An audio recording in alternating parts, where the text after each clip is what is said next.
Cyber మోసగాళ్లను మించిన real estate స్కామర్లట. ఒక్కొక్కరు చూడండి ఎంత పెద్ద మోసం చేసిరో. సాహితీ గ్రూప్ వచ్చేసి 3,000 కోట్ల స్కామ్ చేసింది. జేవి బిల్డర్స్ వచ్చేసి 500 కోట్లు, భారతీ బిల్డర్స్ వచ్చేసి 300 కోట్లు, జయా గ్రూప్ వచ్చేసి 300 కోట్లు, భువన తేజ వచ్చేసి 200 కోట్లు, ఆర్ హోమ్స్ వచ్చేసి 150 కోట్లు, మైత్రి ప్రాజెక్ట్స్ వచ్చేసి 100 కోట్లు, కృతికా ఇన్ఫ్రా వచ్చేసి 70 కోట్లు, ఓబిలి ఇన్ఫ్రా వచ్చేసి 20 కోట్లు, జేజే ఇన్ఫ్రా వచ్చి 30 కోట్లు. ఇట్లా ఈ వెంచర్ల పేరిట రియల్ ఎస్టేట్ పేరిట పెద్ద ఎత్తున ఈరోజు వందల వేల కోట్ల రూపాయల దందా జరుగుతూ ఉంది, స్కాములు జరుగుతూ ఉన్నాయి. సో దానిపైన ఏమైనా ప్రభుత్వాలు ఈ పోలీస్ డిపార్ట్మెంట్ చర్యలు తీసుకుంటుందా అంటే ఏం తీసుకోదు. వీళ్ళపైన కేసులు కూడా పెట్టదు. ఎందుకంటే వీళ్ళ దగ్గర నుంచి డబ్బులు ముడతాయి కదా, వాళ్ళకి అధికారులకు ముడతాయి, రాజకీయ నాయకులు ముడతాయి, అందరు ముడతాయి. వీళ్ళపైన కేసు కూడా ఉండదు. సో ప్రీ లాంచ్ అంటూ సామాన్యులకు వల, అందమైన బ్రోచర్లు చూపుతూ ఆఫర్లతో గాలం, భారీగా డబ్బు జమ అయ్యాక తప్పించుకున్న వైనం, 3,000 కోట్లుగా తేలిన Sahithi scam, Jaya group, J V estates, Bharathi builders 1000 కోట్లు, భువనతేజ, మైత్రి ప్రాజెక్ట్స్ 300 కోట్లకు పైన. ఇలా చెప్పుకుంటూ పోతే ఎన్నో కంపెనీలు నిండా మునిగిపోతున్న సామాన్యులు, సాక్ష్యాధారాలు ఉన్న పైసా వెనక్కి రాని పరిస్థితి. నత్తనకల విచారణ, సాహితీ కేసులో 4 ఏళ్లకు ఛార్జ్షీట్, ఇంకా బయటపడిన కంపెనీల బాగోతాలెన్నో అంటూ వందల వేల బాగోతాలు ఉంటాయి. కొన్ని వేల కోట్ల స్కామ్ ఉన్నది. దీనిపైన పోలీస్ డిపార్ట్మెంట్ కానీ ఇటు ప్రభుత్వాలు కానీ చాలా సీరియస్గా తీసుకోవాలి. తీసుకోకపోవడం వల్ల వీళ్ళు అధికారులు మేనేజ్ చేయడం వల్ల ఈరోజు వీళ్ళు ఇంకా రెచ్చిపోతా ఉన్నారు.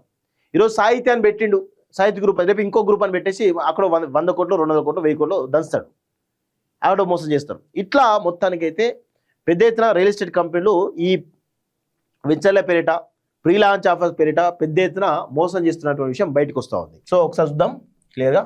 సో చూడండి ఒకసారి. Real estate free launch offer cyber scam కంటే దారుణం.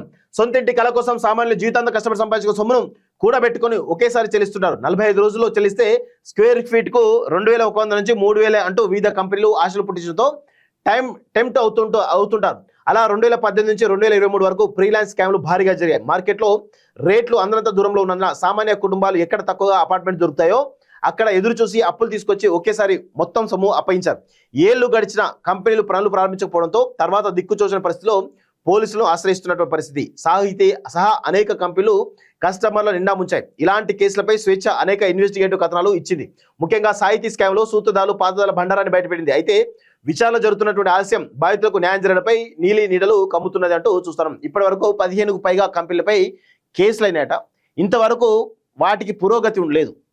ఎందుకంటే ఎవరైనా కానీ న్యాయం కోసం సంవత్సరం, 2 సంవత్సరాలు, 3 సంవత్సరాలు ఎదురుస్తారు కావచ్చు. కానీ 5 సంవత్సరాలు, 10 సంవత్సరాలు ఎట్లా ఎదురుస్తారు? పట్టించుకోరు. అదే జరుగుతోంది. So Hyderabad CCS, Cyberabad EOW లాంటి స్టేషన్లో రియల్ ఎస్టేట్ కంపెనీల ప్రీ లాంచ్ ఆఫర్స్ కేసులు భారీగా నమోదయ్యాయి. బడా కంపెనీలుగా ఉన్నటువంటి కొన్ని రియల్ సంస్థలు ఆదిలోని కాంప్రమైజ్ చేసి కేసులు కాకుండా చేసుకున్నాయి. కాకర్ల శ్రీనివాసరావు జయా గ్రూప్ పేరుతో జయా గోల్డ్ అంటూ ప్రీ లాంచ్ లో అమ్మకం జరిపారు.